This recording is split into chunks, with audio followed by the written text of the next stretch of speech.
All right. So again, good late morning. I hope everyone is having a good day and a good week. It's hump day, so we are halfway through. I want to thank all of you for making the time to join us today for this eWorkplace webinar. My name is Kathy Ketcher. I'm an eWorkplace partner and provide a lot of the training and consulting to organizations who are working hard to create mobile and flexible workplaces. eWorkplace is supported by the Department of Transportation, and if any of you were in the attendance of what to expect when you're expecting Minnesota road construction, you know that we are going to be in for quite a summer. So again, another good opportunity to figure out how we can free up the traffic and provide more flexibility to our employees. Today we are joined by Jeremy Quinby and Aaron Babb, and they are going to share with us a journey of collaboration tools. And I've been on my own journey with collaboration tools. I am working remotely with a couple of different groups of people, and we have tried Slack, and we most recently are trying Wigio, and it seems like every time you turn around there's another brand new tool that is available for you to try for free for 30 days before you have to move into your enterprise version. So these gentlemen are going to share their story, and they're going to share how they have evaluated the different tools. They found what worked best for them. And we want to, again, I do want to make pauses throughout our presentation and really check in. We've got 45 minutes today.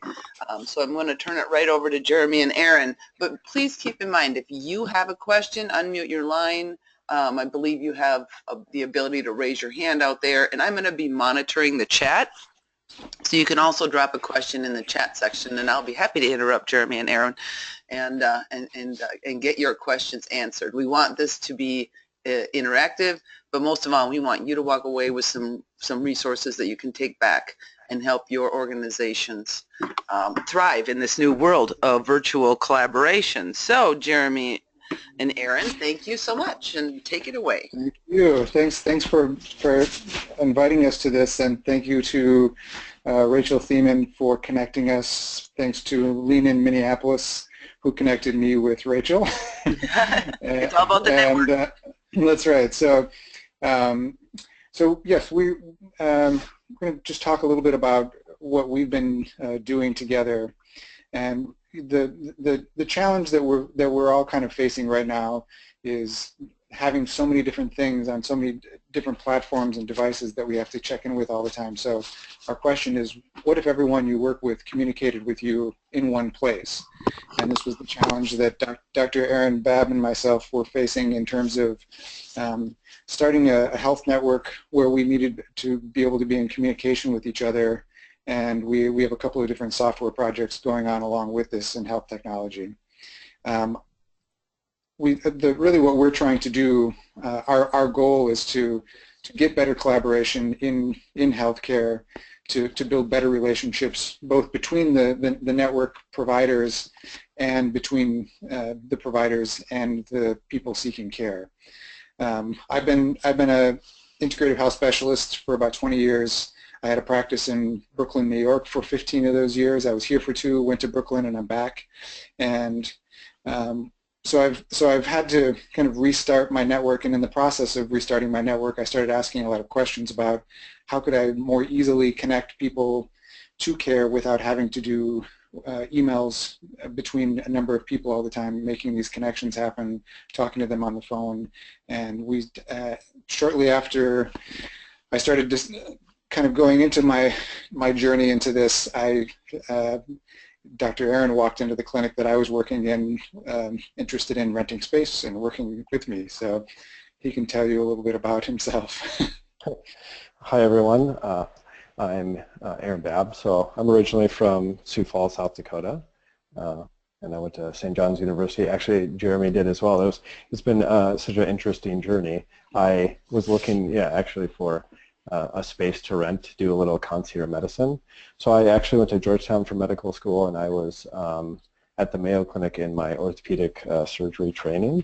And I was there for 2 years, and it was during the time when the Affordable Care Act was being kind of debated. And I looked out at my future career in this industry, and I have to be honest, I was a little disappointed with the way I thought the future was going to go.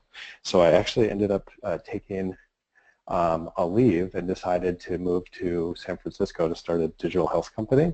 So I've been flying back and forth between San Francisco and Minnesota, where I've worked as an urgent care doctor, also as a rural doctor in a town called Dawson.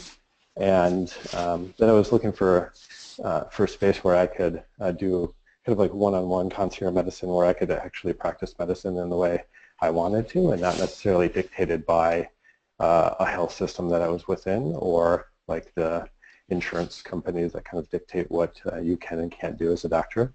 And so Jeremy rent space at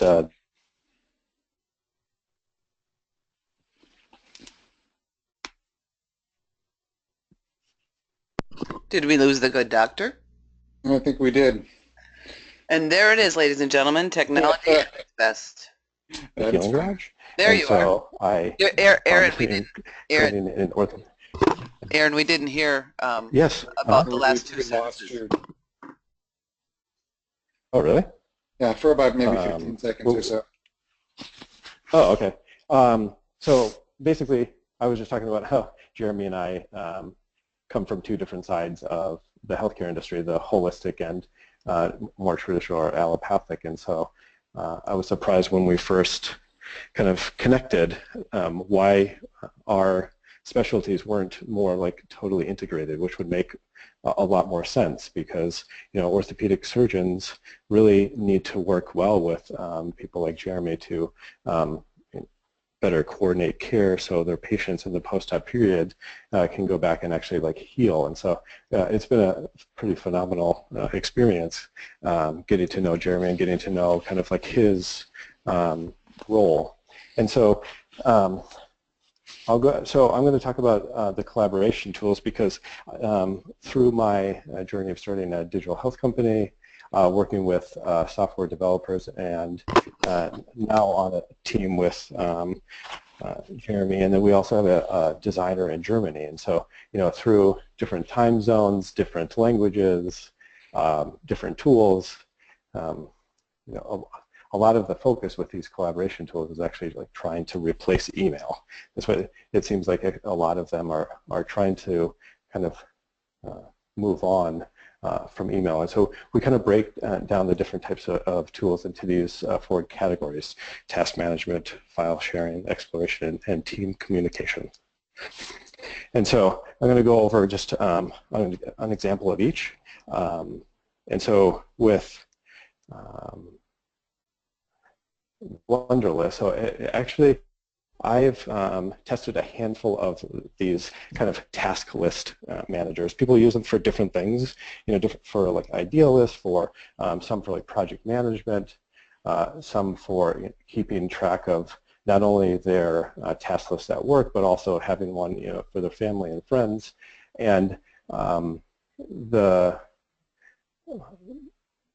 thing that actually our German designer actually uses this and really loves it, and likes how simple it is, because one of the things that I've really found is that you can easily get lost with using too many tools, and also when tools have way too many functions. And so I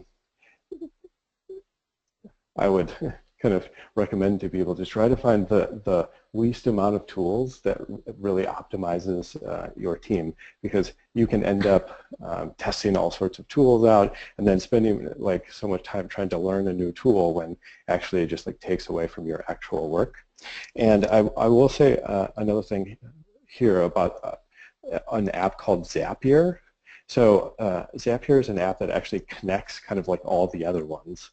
And so if you have, say, Google Calendar, and you want to use this Wunderlist, then you can actually like keep a list of all, say, your tasks and connect them to a calendar, and then through a connection to this Zapier app, you can actually have them synced. So every time you say like update a task list, then if you have a shared Google Calendar throughout your team, then everyone can be kind of updated as different tasks are going on.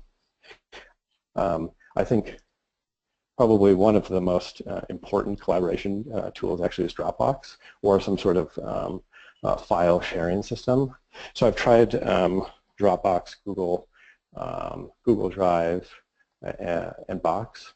I don't know, I tend to like Dropbox the best. Mostly it's just like very easy to use. And sometimes the more consumer products are easier to kind of like get up and going. And so the nice thing about Dropbox is you can have one place where everything is stored.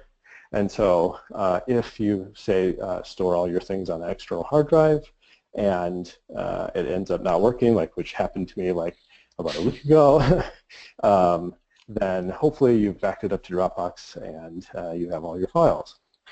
And so another one that I actually use quite a bit with our designer is Pinterest. So one of the things that I found is, when you're looking through news or looking through the internet, there's, you'll come across different things on different web pages that say you want to save later, or you want to come back to, or you want to share them with a team. And so actually Pinterest is pretty awesome for putting things together in kind of different groups, and especially like a visual kind of like understanding so you can communicate pretty easily.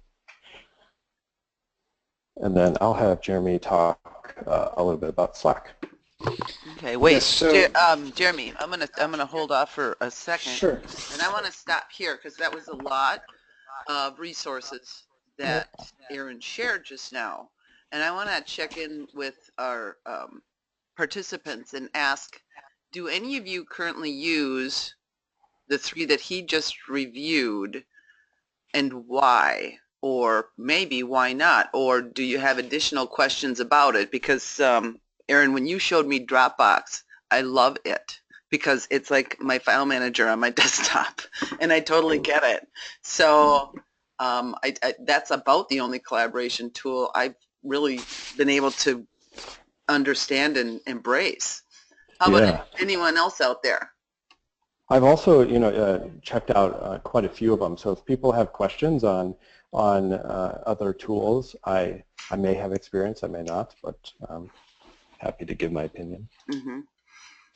Well, I know Tammy's in our group today, and I know she does a lot of remote collaboration. Tammy, do you have thoughts or ideas or questions on what we just looked at? So I only use Dropbox of the ones that he's reviewed. Uh-huh. So, and I mainly used it because the files I was working with were just so incredibly large because I was including video and all sorts of other features that was the only mechanism I really could use. So I'm very curious about this. Pinterest just shocks me. I hadn't really thought of it this way. So, wow, great. Yeah, me too. Yeah, another good one similar to Pinterest is something called Pocket. So both with Pinterest and with Pocket, you can have these what are called like Chrome extensions or little things that you can put into your browser. So say you come to like a web page and you say, this is awesome. I think it would go really well in my, like as an idea for like my design team or something like that. Then you can just like click one button and then add it to kind of like your board on Pinterest. And then you can actually have private boards. So just shared like within your team. And it's just a great way to share visually, which I think that's the way humans can take in a lot of information. Okay. And anyone else have thoughts or questions? Suzanne, I think you did. I don't know if you just took yourself off mute, but if you had thoughts or questions or examples of tools that you're using or trying to explore.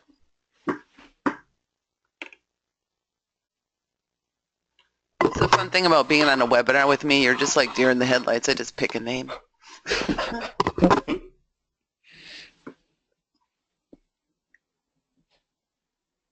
Nope. Okay, Rita or Maggie? Kurt, any thoughts or questions?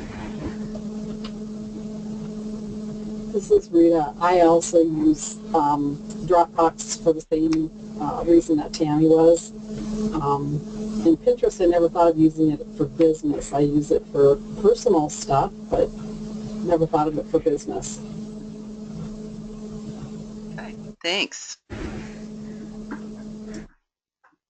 All right, so gentlemen, I'll let you go ahead, and as people think of more questions. Oh wait, here Suzanne says, how does Wunderlist compare with Basecamp?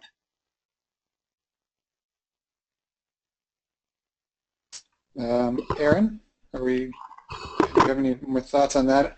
I have not used Wunderlist. Aaron's the Wunderlist person. I think Slack might be the more comparable. Oh, yeah. Go ahead. Oh, are we losing a little audio on here? Oh, sorry. Was there? I think there's maybe a hello? There you are. Yes. Well, this is sad. He fades in and out. I think maybe there's a little bit. Maybe there's a little bit of a delay. Well, why don't we come back to that question when Aaron is on here? I'll just explain quickly what we've. So I'm the least tech person here, so maybe this will make everyone feel better. But I've been doing hands-on work with people for 20 years and then got into technology. So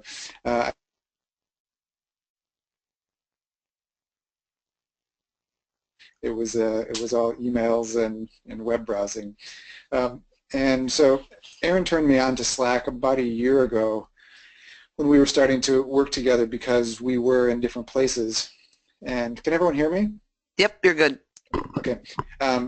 Because Aaron's been back and forth between Minneapolis and Oakland, and I've been going back and forth between New York and Minneapolis, we could kind of work. And then we've had a couple other people helping us with projects, some tech people, someone with social media, and we have a project manager, and then we have this design person who we found on 99 Designs, which is another resource people could check out for looking for a design person, and they basically bid on your job. Aaron found our designer on 99 Designs and then ended up contacting him, and he's been our go-to person for all of our designs. He's doing logos, web frames, all sorts of stuff. So we basically work with him on Slack to just coordinate everything that we're doing, and also it can be a place where, so just a quick setup, and maybe if Aaron can, I don't know if you can pull up a screen right now to show our Slack at all, but basically what we've been doing is we have our own individual private channels. Thank you. So if you see the direct messages at the bottom, those are the messages that we have between each other. So this is Mario. Yeah, I have them up in my Here's their private conversation. But we have, as you see, so we had one for today for the webinar.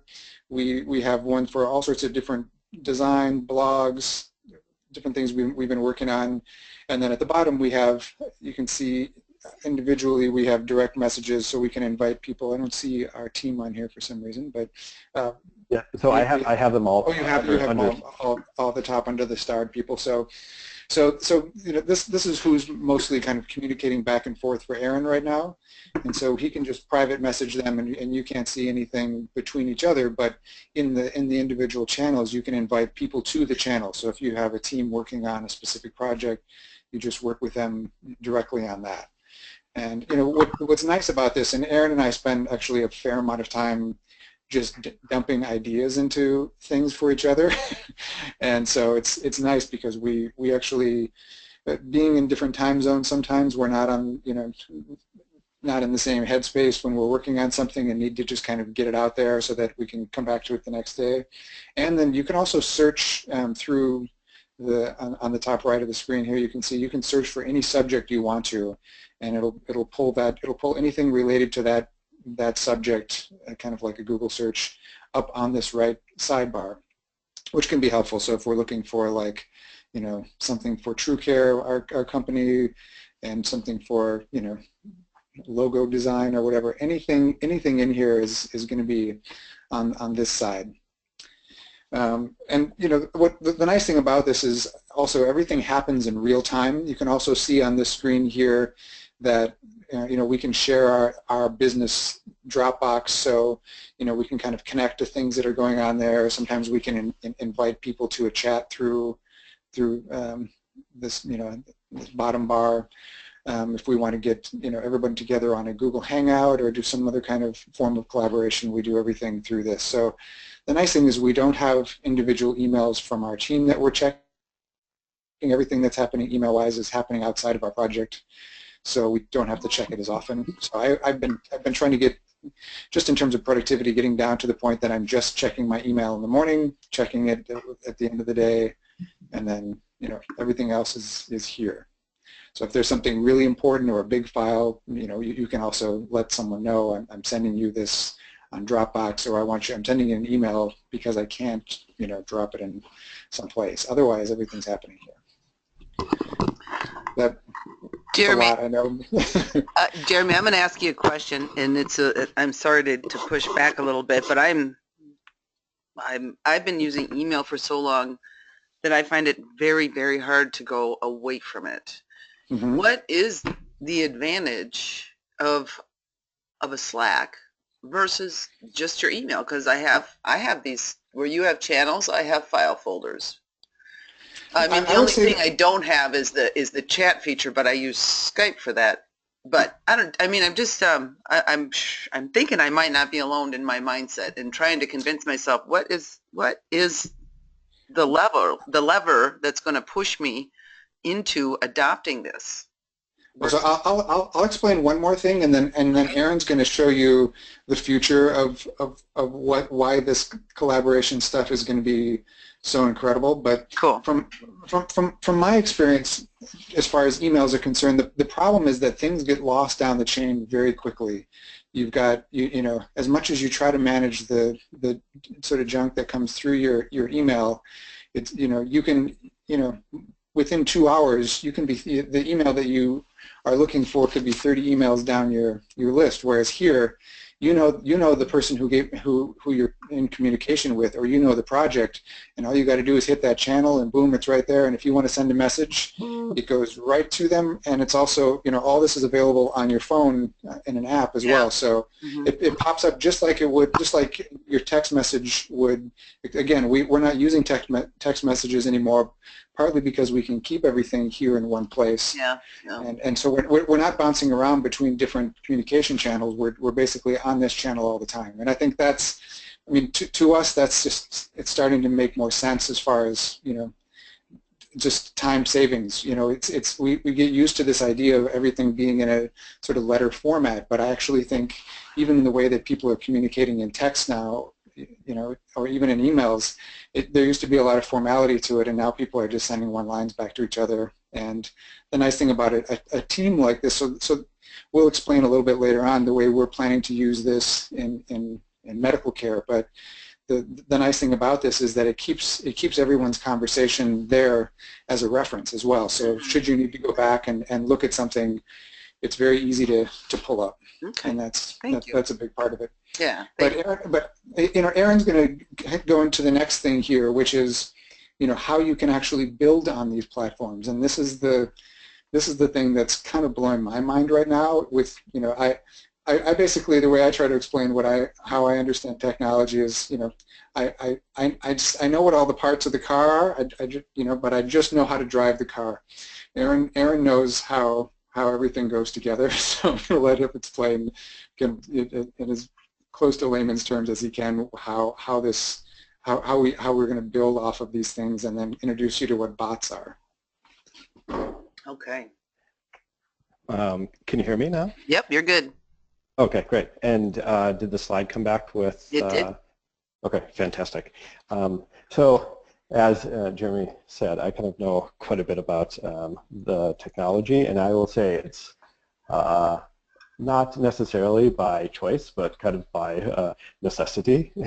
So when I was building my digital health company, I was trying to basically communicate to software developers to kind of like build products for me, because the technology has really kind of taken over a lot of health systems. And so when I was at the Mayo Clinic, and I'm actually going back to start training again in plastic surgery this July, actually.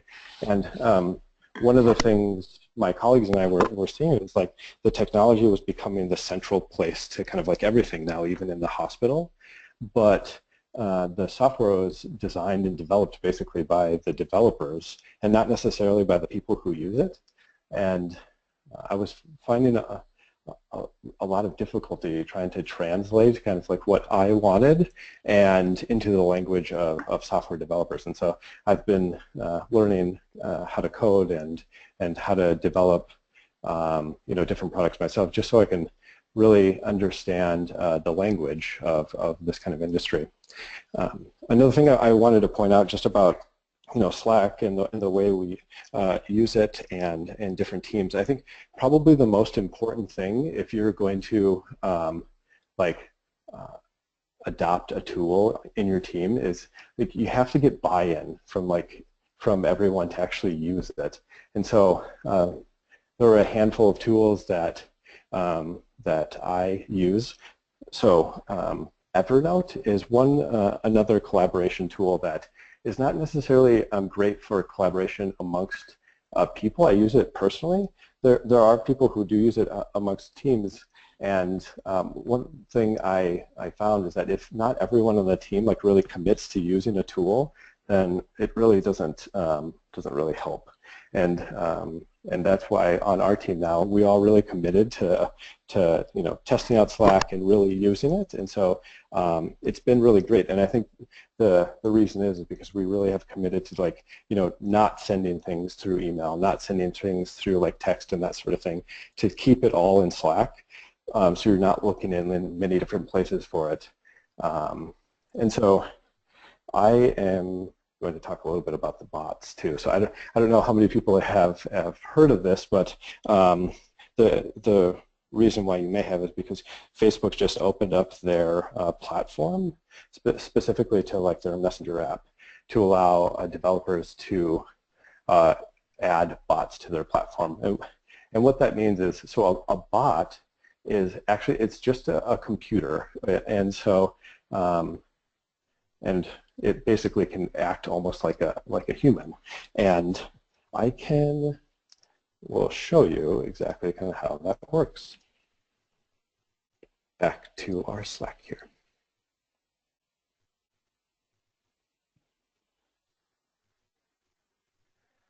So can you see the Slack again? Yep. Okay, great.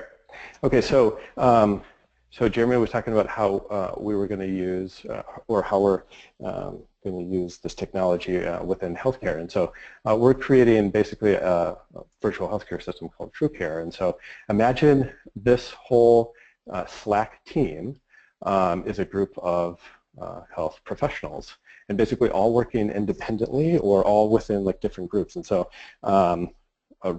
probably the #1 challenge right now in all of healthcare is that nothing is really integrated. So you can go to say your doctor in the morning, and then say you're going to go see a specialist at the hospital in the afternoon, and those two doctors could be 2 blocks away, but it would be almost impossible for them to share information with each other, which makes it very, very challenging, and also very frustrating.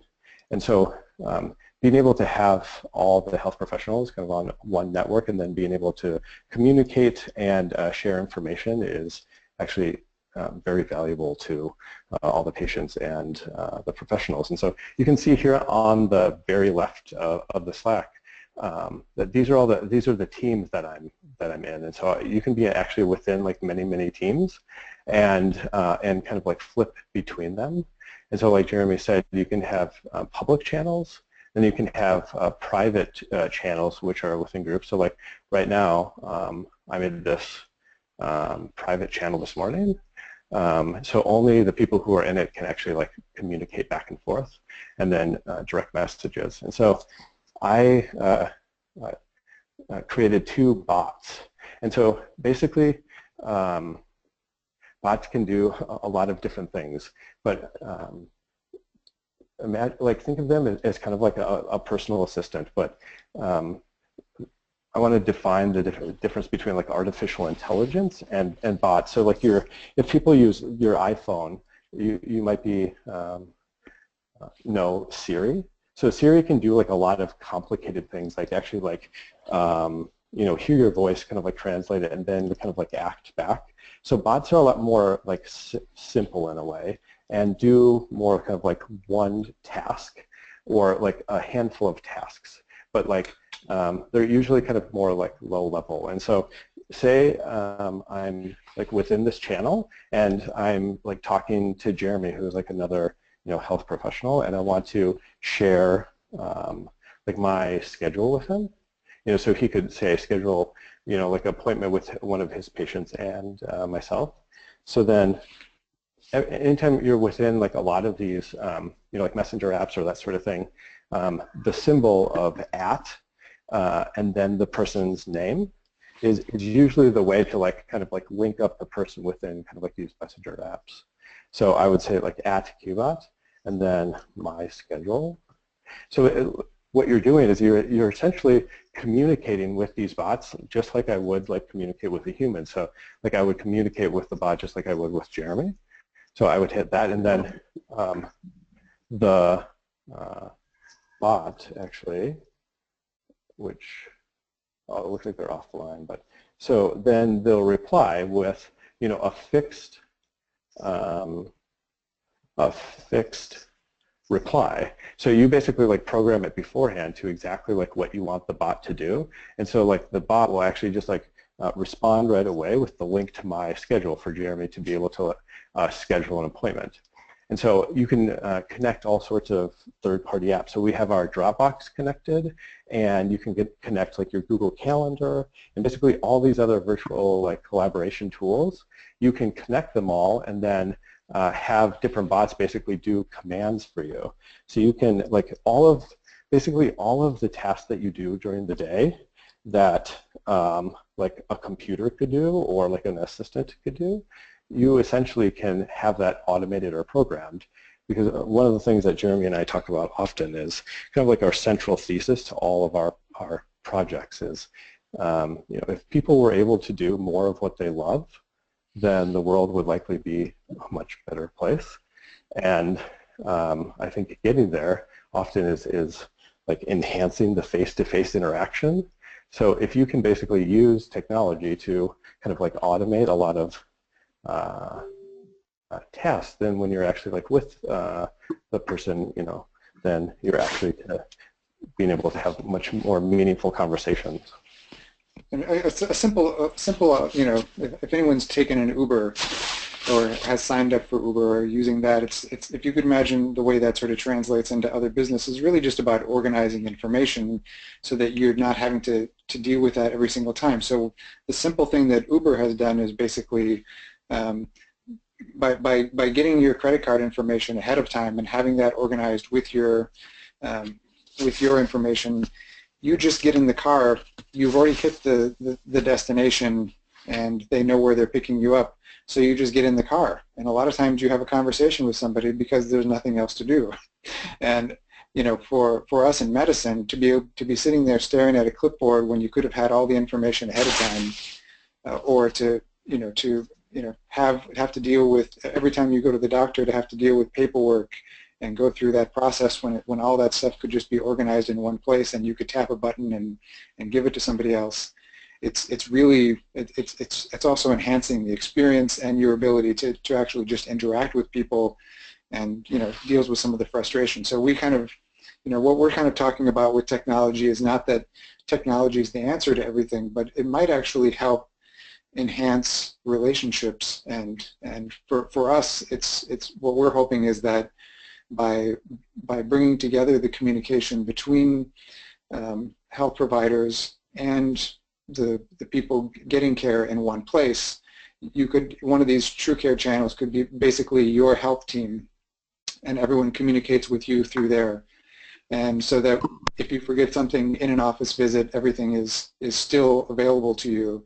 Oh, I forgot to ask you a question about this, and that kind of thing. It can basically organize things in one place, and then people it can kind of address things in their own time too, but it doesn't fall down the email chain because we know it's all in this one place.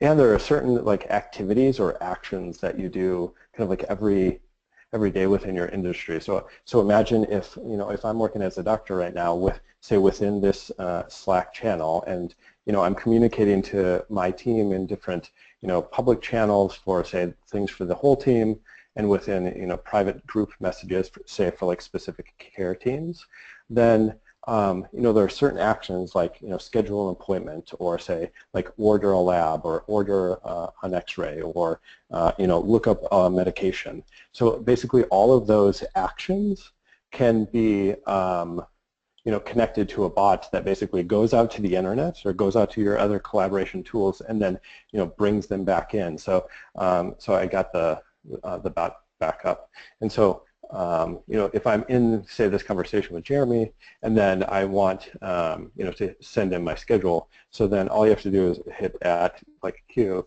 So that's the bot that I have, and then I'd say my schedule, and then because it's an a pre-programmed, exactly kind of like your actions that you want to do, then it responds immediately. So that's one of the things you'll find about bots, is that because they're pre-programmed with like specific actions, they work really, really fast. And so then I would click on this, and this is another actually collaboration tool if you're a freelancer, or if people need to, say, like schedule appointments with you, instead of going like back and forth for a really long time on email with outside people to find like a time to connect. Then this actually is very helpful for that. So this is called Calendly, and so instead of like going back and forth, you can actually just send them your link. And so then this is how people schedule appointments with me for video visits. So then you just do this, and then it will actually sync to your Google Calendar, which is also synced to my Slack. So it's all in one. So basically, if someone like schedule an appointment with me through here, or maybe like my team, schedules an appointment like through Slack, then it's like updated like in real time. So then there's like no conflicts. So then I will go back to the presentation. Okay. Anybody have any questions at this point?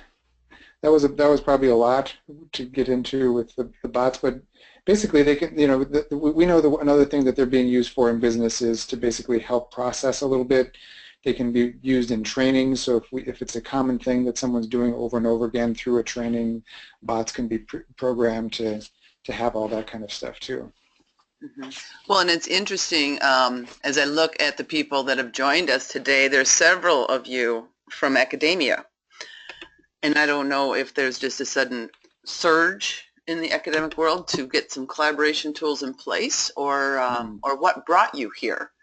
But it'd be interesting to hear where you're at with your collaboration strategy, if you've settled on something or selected a tool, because it's different. I mean, it's good to hear the story from this organization, understanding how they're trying the different things and how they're connecting, but it depends on who the organization is. And when you're in academia or any large enterprise, there's some restraints as far as, what can we do? So I don't know if anyone's interested in speaking up what brought them here, and if there was anything specific that they were really wanting to hear about. I would love to hear that. That's very true too. Just because when I'm going back to the Mayo Clinic and rejoining my research team, I've actually been talking, to them. We before I left, there wasn't actually a lot of great collaboration other than email and kind of like within the enterprise like file sharing system, and so they're excited about bringing back some of these tools. But you're totally right, especially in healthcare. There's a lot of limitations on what the entity wants you to be able to like collaborate on. Right. So if anyone give you just a second, thoughts or questions or perspectives on what you're working to accomplish. Or you can type in the chat box too. Oh, do I have somebody? Yeah, this is Suzanne. Hey, Suzanne. And we have had a big problem with organizing tasks and files and keeping track of emails. And I have a lot of students who come for a short period of time and then they're gone. And I had some students a while back who looked at the collaboration tools at the time, and we went with Basecamp, which we've used for several years now. We have lots of stuff in it, lots of files. Works pretty well for me, but my students aren't bought in, and my staff may not be bought in. You know, the new people have come in since. So the real problem I have is they don't want to sign into something else. Yeah. You know, or they might have their own tool that they want to use, but changing out of what we have is a pretty big deal. I have one of the folks have talked about changing over to Slack, which is why I'm over here to kind of get some idea of how that works. But how is it really different from other tools like Basecamp that are already there? The one thing that I've noticed is it seems like Basecamp allows me to assign tasks, and it has something that runs through email telling you when your task is, you know, to the time. But also, how do you get people who are new into the system when it's already in place without wanting to start with a whole brand new one? Yeah, that's a great question. That's a great question. And so I would say, especially for something like Basecamp, that takes a little bit of time to learn. If you're having a lot of students or people coming in short term, that might make it difficult. But I would say that another great thing about Slack, or actually not even just Slack, but I would encourage you to check out Zapier, so Z-A-P-I-E-R, because I think everyone actually can use your own tools and then basically connect over one. So like basically that's what Slack is so great for, is like, so you can have like a team Slack channel and you could keep your Basecamp because like that's a tool that works really well for you. And then as long as you know, say there's like one central like, you know, component. So like if you really like the ability for you as the project manager or like the, you know, the team leader to assign tasks, then you can actually do that and then have it like integrated into Slack. So then everyone else, you know, can be using their own tools. And then if you have one single source of truth, I think that's actually really important for teams that are using many different kind of tools. So if you say like Basecamp is like the source of truth because you're the team leader, then that's where the tasks live, and then you can just have them like integrated into Slack. I'm not sure if I answered your question, but yeah, you know, it reminds me of way back at the beginning of the internet and how many different search engines there were. There was Lycos and Netscapes and Yahoo, and I mean it was, and everybody was doing everything so differently, and we all did end up settling down into Microsoft and Google, and I imagine time will help the collaboration does settle on tools as well. Somebody will rise up as the winner, but at this time when everything is changing and new things are being added, it's good to know that there's that connector that you talked about, what I can't remember the name of. What did you call it? Yep. So it's called Zapier. Zapier. So you can pull things that are out there. Now, I want to be respectful of everybody's time, and gentlemen, I know you wanted to share a little bit about TrueCare. We've got just a minute left. Sure, I'll just go through it really quickly just so people kind of have a sense of what we're working on building. But basically I started doing these trips back and forth to New York still once a month when I moved to Minneapolis, and my clientele there was you know, still in need of referrals with the network of health providers I had there, whatever was coming up. And I started realizing that this wasn't very well organized out there, and it really comes down to you're looking for a trusted referral. So basically what we're doing through TrueCare is building that community of support through verification with software, and then they'll be able to communicate over something like Slack, and you'll be able to manage, you know, your own health, your family's health, even, you know, aging parents, so that you can be involved in the conversation, so that they don't just all of a sudden your parents trying to explain to you what happened at the doctor's office today, and they really haven't gotten a very solid comprehension of what the procedure is about, or why they're doing anything, or what the medication is for. And this way you can be involved in that conversation if they invite you to the channel. Okay. Right, and actually this is a great place to describe again why the bots are great, because so what you could do is you could be communicating like within your, say, SMS messenger on your phone, or any like chat messenger that you use every day, even like Facebook Messenger, that sort of thing. And then with like the bot that we make to connect into like our Slack channel, you can be communicating, say, with your health team, like on the messaging platform that you use every day for your family and friends, but it's actually connected to, say, like our specialized team.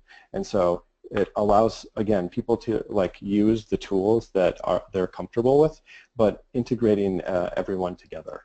All right, thank you very much. And I also want to share in our last moment information about eWorkplace as your teams, as your organizations are migrating to mobile and flexible workplaces. The state of Minnesota eWorkplace has free resources. We have free training. We help you with ferret out your collaboration situations, help develop policies and agreement. We have lots of sample agreements. We have a wonderful website with a lot of resources that will help you and your employees track everything from commuter calculator savings.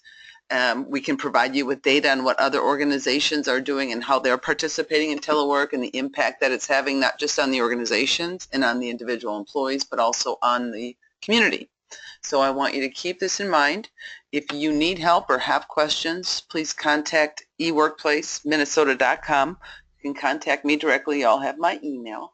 And I want to thank you all for your time and attention during this 45-minute webinar. And if you have additional questions, please feel free. We've all got each other's emails, so please feel free to send a note out, and we'll be happy to respond.